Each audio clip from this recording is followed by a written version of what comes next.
이제 제가 먼저 묵상한 말씀을 나누도록 하겠습니다. 오늘은 2025년의 첫 번째 주일입니다. 우리는 편의상 시간을 구분하여 나눕니다. 2024년이 지났고 2025년이 찾아왔다 하지만 역사의 구분을 의미하는 것은 아닙니다. 우리의 역사는 계속 이어져 가고 있습니다.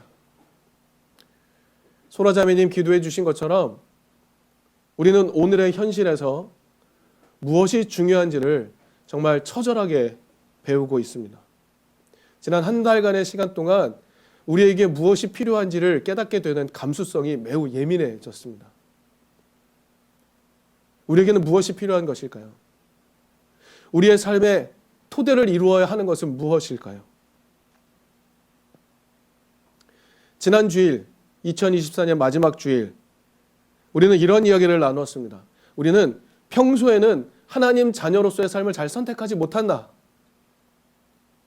하나님 자녀로 사는 것이 때때로 손해보는 것 같고 세상을 넘어서는 것 같지도 않고, 그래서 평소에는 우리가 하나님 자녀로서의 삶을 잘 선택하지 않는다. 그러나 지금과 같이 위기의 순간이 찾아오면 우리는 진리의 편에 서야 하는구나 라는 판단과 더불어 용기 있게 하나님 자녀의 길을 선택할 수 있게 된다라는 이야기를 나누었습니다. 왜냐하면 그래야만 불의가 득세한 세상에서 비로소 하나님 닮은 사람답게 살 수 있기 때문입니다.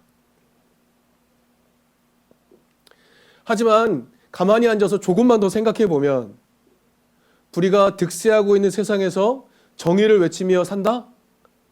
그것은 결코 쉬운 일이 아니라는 것을 알 수 있습니다. 그건 결코 쉬운 일이 아닙니다. 오늘날 우리가 사는 세상을 한번 찬찬히 돌아볼까요? 우리는 어떤 삶을 삽니까? 대부분의 사람들이 불의에 동조하면서 고의로 정의를 잊어버리는 세상 속에 살고 있는 것 같지 않습니까? 옳은 것이 저기 있지만 굳이 선택하지 않는 삶. 우리는 많은 사람들의 그런 태도를 우리도 학습하며 살아갈 때가 많습니다. 그래서 정의, 진리, 그것을 마음에 품고 살아간다? 정말로 힘든 일입니다. 옳은 것이 무엇인지 예민한 감수성을 가지고 판단하며 살아가는 것 매우 힘든 일입니다. 하지만 해야 될 일이죠. 오늘은 말씀을 통해서 불의가 가득한 세상 한복판에서 그것을 넘어서 다시 용기를 내는 한 사람의 모습을 좀 발견하고자 합니다. 이사야의 모습을 통해서 불의한 세상을 넘어서서 다시 용기를 내는 모습 우리가 살펴보도록 하겠습니다. 오늘 본문이 설명하고 있는 시점, 우리는 잘 파악해 봐야 합니다. 이때는 남유다와 북이스라엘이 갈라져 있던 때입니다. 그 상황에서 남유다의 국가적 상황은 어떠했을까? 오늘 본문 1절에는 우시야 왕이 죽던 해라고 하는 아주 자세한 시점을 아주 중요한 느낌을 주면서 전달해 주면서 시작하고 있습니다. 왜냐하면 우시야 왕 시대는 카리스마가 넘쳤던 시대이기 때문에 그렇습니다. 특별히 남유다는요, 솔로몬 왕 이후에 가장 부강한 권력을 가졌던 시기였습니다. 우시야 왕은요, 남유다 주변을 둘러싼 강대국 아수르도 있고 바벨론도 있고 이집트도 있고요, 시리아도 있고요. 그 틈새에서 군사력도 성장시켰고 경제력도 크게 성장시킨 왕이었습니다. 자, 외형적으로 한번 볼 때 어떻습니까? 우시야 왕은요, 정치적으로, 경제적으로, 외교적으로 문제를 해결하는 왕이었습니다. 문제될 것이 전혀 없는 놀라운 성장의 시기였습니다. 그런데 이러한 우시야 왕의 시대를 설명하는 이사야서 전체의 말씀은요, 지금 제가 말씀드린 그런 느낌과는 전혀 다른 분위기를 전해줍니다.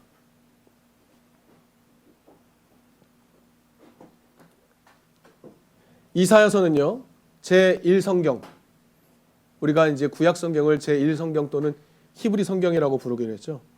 제1성경에 다른 예언서와 그 구성에서 좀 차이가 있습니다. 우리 예언서를 읽어보신 분은 한번 기억을 떠올려 보십시오. 어떻게 시작하고 있나요? 어떤 시작을 하나요? 어느 해에 야훼께서 누구에게 말씀하셨다, 말씀이 임하였다, 뭐 이런 표현이 나옵니다.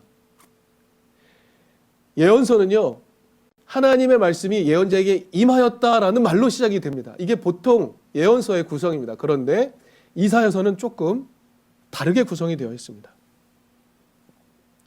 이사야서는 다른 예언서와 달리 오늘 본문인 6장에 가서야 이사야가 하나님으로부터 예언자로 부르심을 받는 장면이 등장합니다.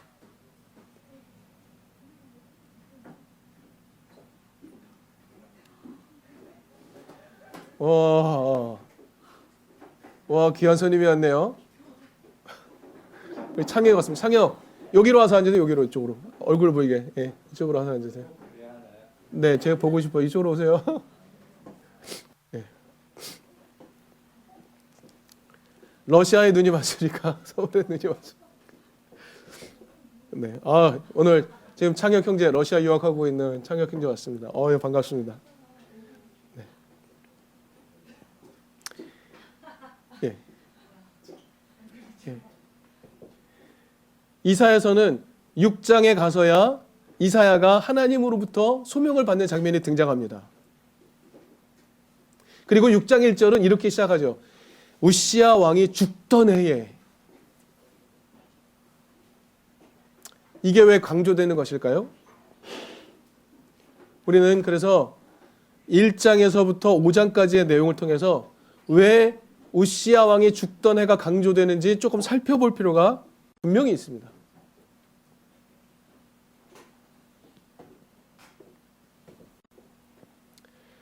이사야서는요, 1장부터 읽어보실 때 매우 비관적인 장면을 설명합니다. 아니, 우시야 왕 때 가장 강력했다면서요. 우시야 왕 때 가장 정치, 경제, 외교적으로 흥왕했다면서요. 그런데 이사야는 1장을 시작하면서 매우 비관적인 모습을 전해줍니다. 1장 3절에서 이렇게 전합니다. 이스라엘은 주인을 알지 못하고 나의 백성은 깨닫지 못한다.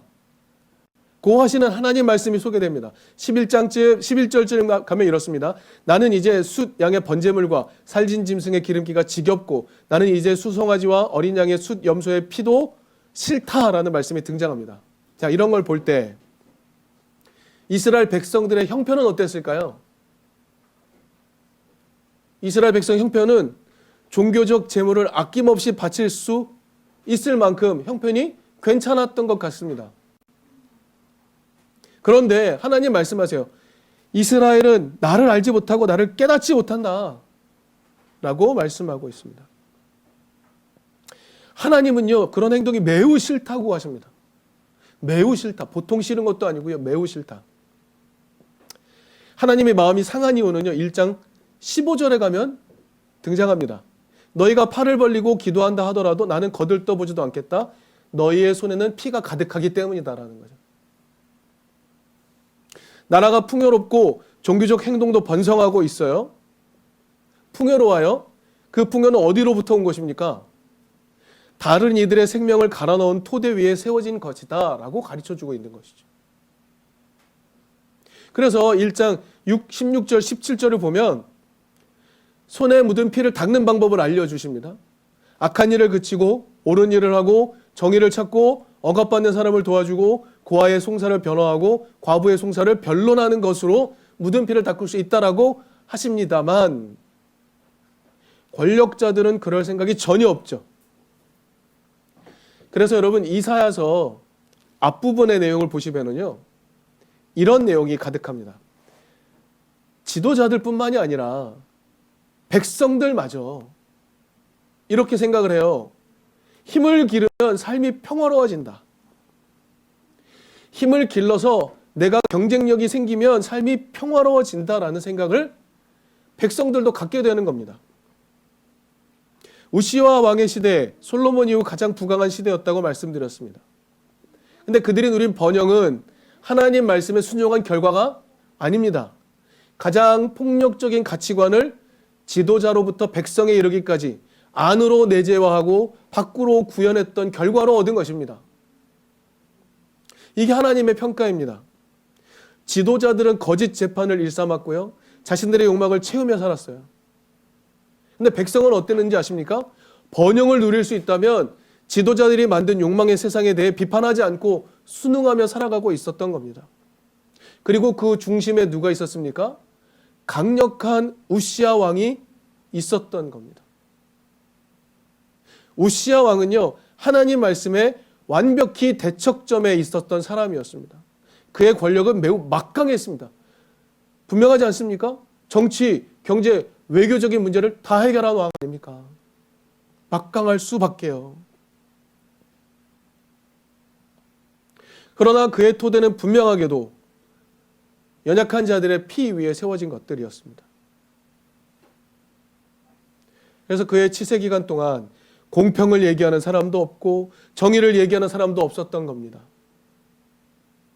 하나님의 말씀이 사람들 가운데 들리지 않았던 것이죠. 좋은 게 좋은 거, 번영하는 게 좋은 것, 그런 태도로 살아가는 겁니다. 세상이 무엇이 잘못되어 있는지 깨닫지도 않고 깨달을 필요도 없고 오히려 나도 세상의 많은 사람들처럼 경쟁력을 누리며 확보하며 살아가는 것, 이게 옳다라고 생각하며 살아갔던 시대였다는 것이죠. 자신들의 가치관에 어떤 문제가 있는지 전혀 깨닫지 못하던 시기였습니다. 하나님의 말씀이 무엇을 의미하는지 전혀 성찰하지 않았던 시기였습니다. 우리 안에 있는, 우리 삶을 구성하고 있는 가치관이 하나님의 뜻과 다르다면 우리 안에서 마땅히 일어나야 할 갈등이 사라져 버렸습니다. 왜요? 세상이 요구하는 기준을 이미 내재화해 버렸기 때문에.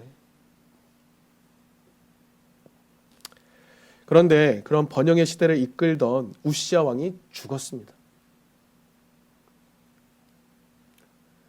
그의 죽음이 의미하는 게 뭘까요?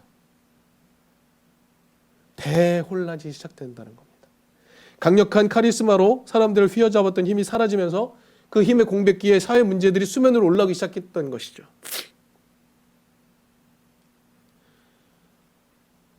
고아와 과부들이 자기를 신원해달라는 이야기도 할 수 있었을 겁니다.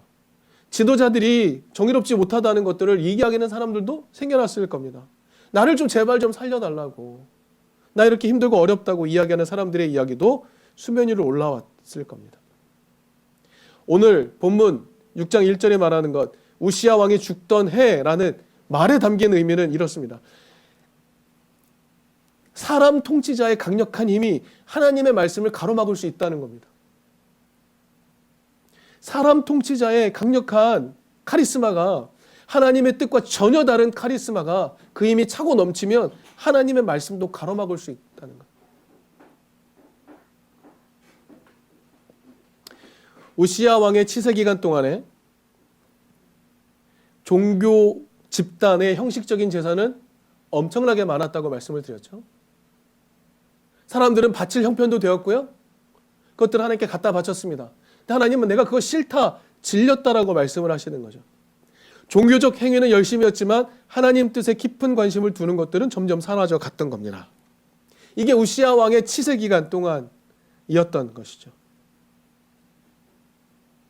연약한 이들을 사랑하시는 하나님의 뜻, 그것을 전하는 것, 일만의 관심도 없었습니다. 그런데 그 강력한 사람 통치자도 죽습니다.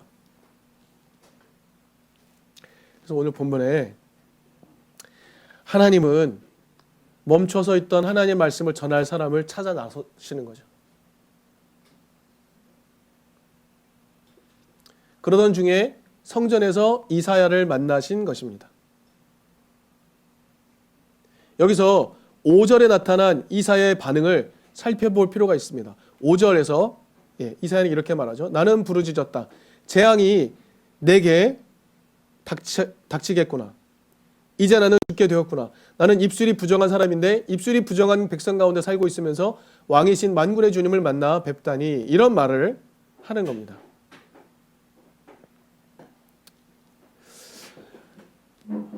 구약학자들이 이사야가 어떤 사람인지 연구를 당연히 해봤겠죠. 이사야를 연구를 해보았더니 이사야는 아마도 유다 왕족의 구성원이었을 것이다 라고 판단을 합니다. 아니면 유다 왕궁의 제사장이었을 것이다. 왕궁에서 예언하던 예언자였을 것이다 라는 말을 합니다. 어떤 것이 되었든 한 가지 분명한 것은 이사야는 왕궁과 가까이 있었던 사람이라는 거죠. 이사야는 왕궁과 성전 가까이에서 살던 사람이었음이 분명합니다.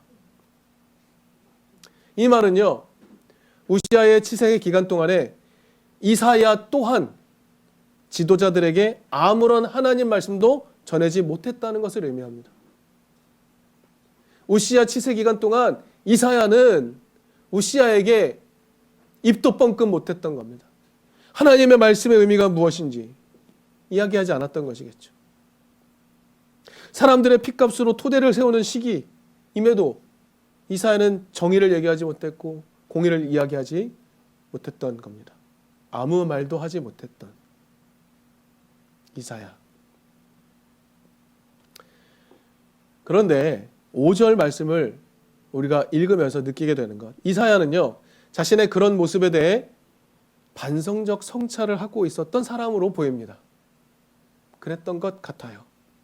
그랬기에 우시아가 죽던 해에 나타난 주님의 현현, 임재 앞에서 왕궁의 지도자들에게 하나님 말씀을 전하지 않았던 자신의 잘못을 신속하게 깨달았던 것이겠죠. 오늘 본문을 보면 이사야는 자신의 비겁했던 모습을 주님 앞에서 솔직하게 인정합니다. 주님의 현현, 주님의 임재가 나타나자마자 자신의 죄를 깨닫게 됩니다. 솔직하게 자신의 부족함을 고백하게 되는 거죠. 제1성경에서 하나님의 현현, 하나님의 임재가 나타난 장면이 몇 군데 있습니다.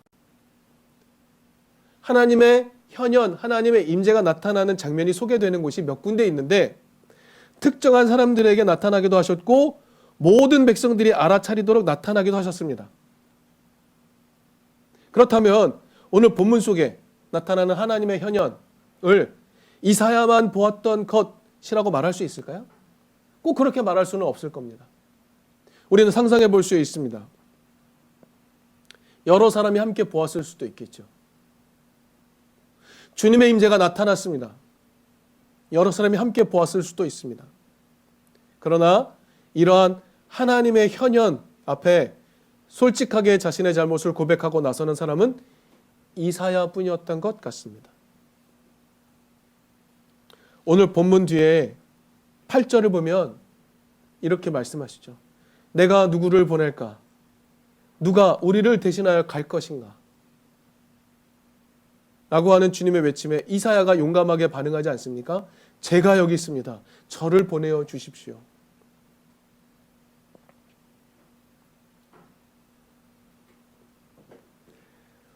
하나님의 현현이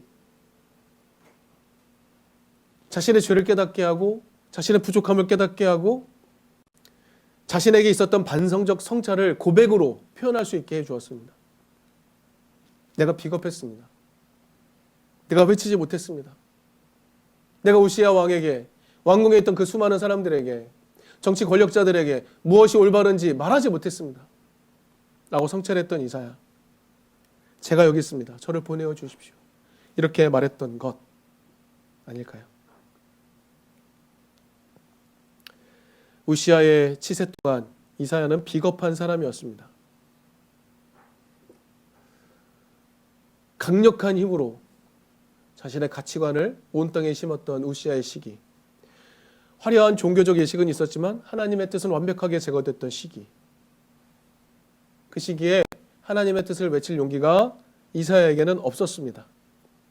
어쩌면 오늘날 우리 시대의 모습과 비슷합니다. 번영과 욕망의 성취를 최고의 가치로 여기는 이 시기를 사는 한국교회.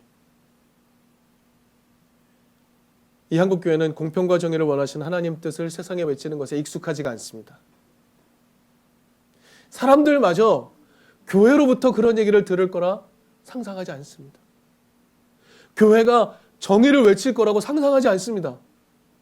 이런 현상을 최근에 주변에서 너무 많이 경험합니다.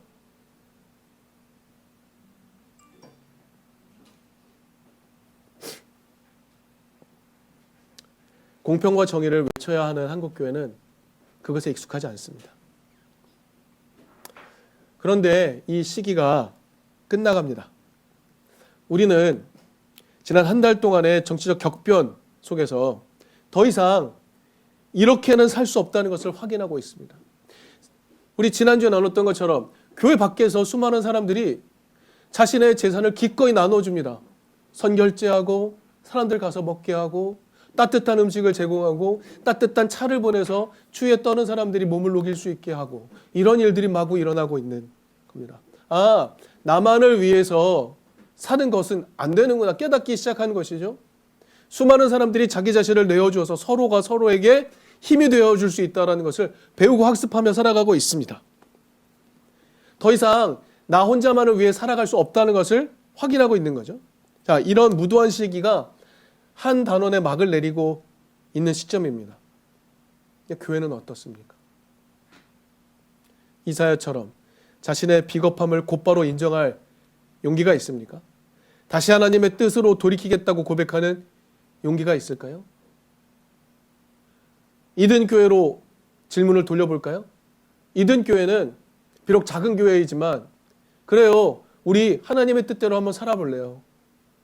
우리 하나님이 우리에게 말씀하시고 가르치는 대로 한번 살아볼래요. 이런 결단이 우리 가운데 있습니까?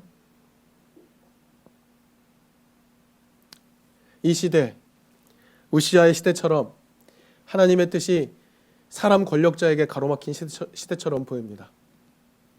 그러나 중요한 것은 이 시대는 반드시 끝난다는 것입니다. 강력한 힘 때문에 하나님 말씀이 막힐 수 있습니다. 그러나 이 시기가 끝날 때쯤 이렇게 살면 안 되는구나 깨닫게 되는 교회의 등장을 기대합니다. 하나님의 자녀로 하나님의 뜻으로 살아가야겠구나. 하나님의 뜻으로 돌이키는 용기를 내는 이든 교회의 등장을 기대합니다.